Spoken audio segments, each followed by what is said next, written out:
Hello बच्चों, let's read the question. So the question says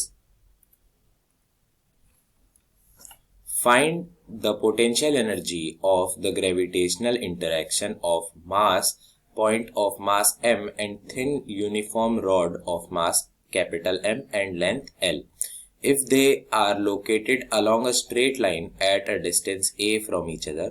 Also find the force of their interaction. So सबसे पहले समझते हैं कि क्वेश्चन हमसे पूछ क्या रहा है. तो हमें एक रॉड दी है,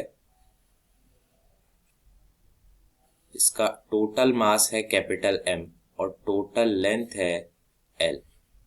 ओके, और इससे एक पॉइंट मास A डिस्टेंस दूर रखा गया है. ये पॉइंट मास का मास है स्मॉल m और हमें निकालना है इनके बीच में potential energy of gravitational interaction कितना है. तो सबसे पहले की कंसेप्ट के अंडर में हम समझते हैं कि potential energy of gravitational interaction होता क्या है.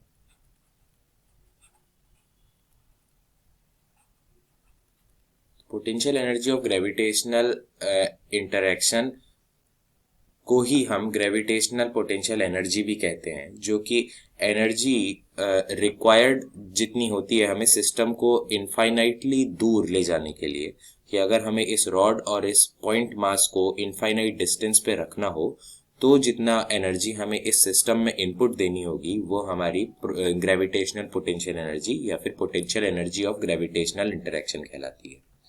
तो यहाँ पे हम लिख लेते हैं ग्रेविटेशनल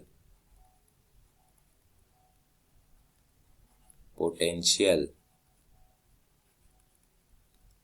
एनर्जी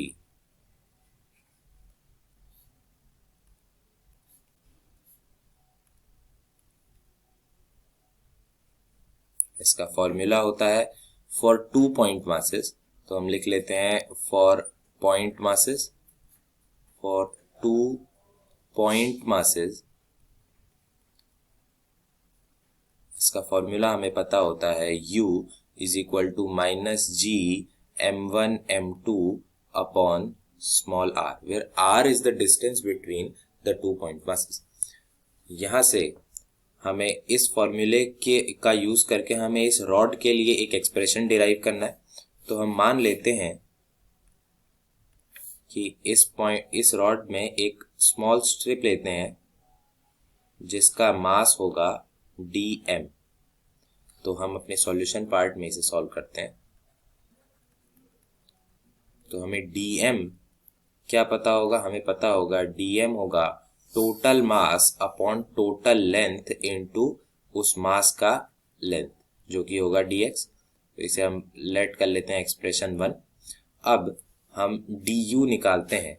du हमारा रॉड और पॉइंट मास के केस में क्या हो जाएगा, माइनस जी m है पॉइंट मास का और dm है रॉड की एक स्ट्रिप का अपॉन उन दोनों के बीच का डिस्टेंस जिसे हम ले लेते हैं dx. उसके उन दोनों के बीच का डिस्टेंस हम ले लेते हैं x. मान लिया इस स्ट्रिप और इस पॉइंट के बीच का डिस्टेंस है x, क्योंकि x और dx वेरी कर रहा है इस केस पे. तो हम अब यहाँ पे हम इसे इंटीग्रेट कर सकते हैं. इसके लिए हमें dm की वैल्यू पुट करनी होगी. तो हमें यहाँ से मिल जाएगा du is equal to minus g m into dm की वैल्यू मिल जाएगी capital M by L dx over x. Okay, यहाँ से हम इंटीग्रेट अगर करें तो हमें u मिल जाएगा integration of du is equal to g small m capital M और L कॉन्स्टेंट्स हैं तो हम उसे बाहर निकाल लेते हैं. g m बाय L अंदर बच जाएगा integration of dx upon x. अब इंटीग्रेशन की लिमिट्स कहाँ से कहाँ तक जाएंगी, तो हमारा x जो है वो उसकी लोअर लिमिट है a, तो अब उसे a पुट कर देते हैं जो कि इस पॉइंट पे होगी यहाँ पे a, और यहाँ पे हमारी उसकी लिमिट हो जाएगी a प्लस एल x की. तो यहाँ पे हमारे पास आ जाएगा a प्लस एल. तो हम ये हो जाता है dx ओवर x का इंटीग्रेशन हो जाता है log natural log of x. तो ये बन जाएगा हमारा minus g small m capital M over L into natural log of x और उस पर लिमिट पुट करेंगे तो हमारा बन जाएगा L प्लस ए ओवर ए। तो ये हमारा फाइनल एक्सप्रेशन बन जाता है u का। उसे हम एक अलग पेज पे लिख लेते हैं। u is equal to minus g small m capital M over L natural log into natural log of L plus a over a. ये हमारा फाइनल एक्सप्रेशन है, इसे हाईलाइट कर लेते हैं। इसके बाद सेकंड पार्ट की ओर चलेंगे।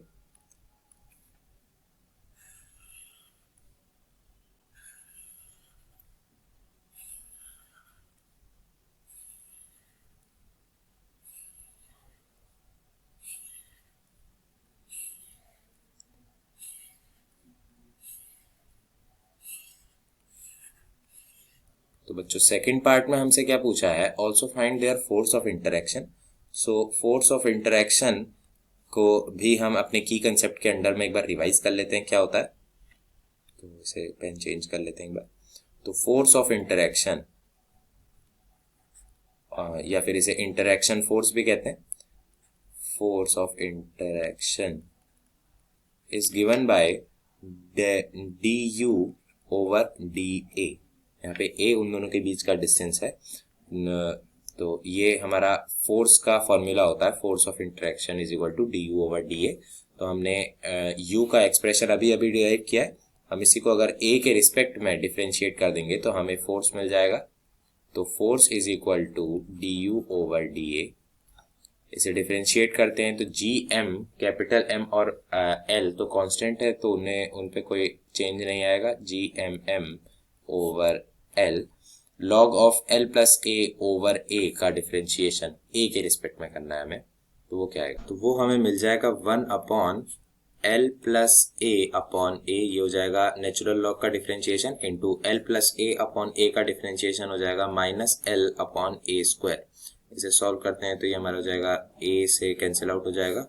यहाँ से हमें एफ वेक्टर की वैल्यू मिल जाएगी माइनस जी एल भी एक बार कैंसिल हो जाएगा ये वाला, और यहाँ से g m into capital m upon a into l plus a plus l और माइनस माइनस प्लस बन जाएंगे। तो यहाँ से हमें ये फोर्स वेक्टर मिल गया है।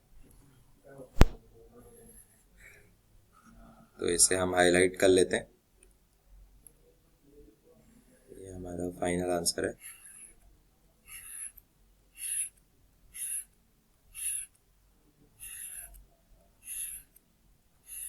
तो I hope you understood it well. Thank you.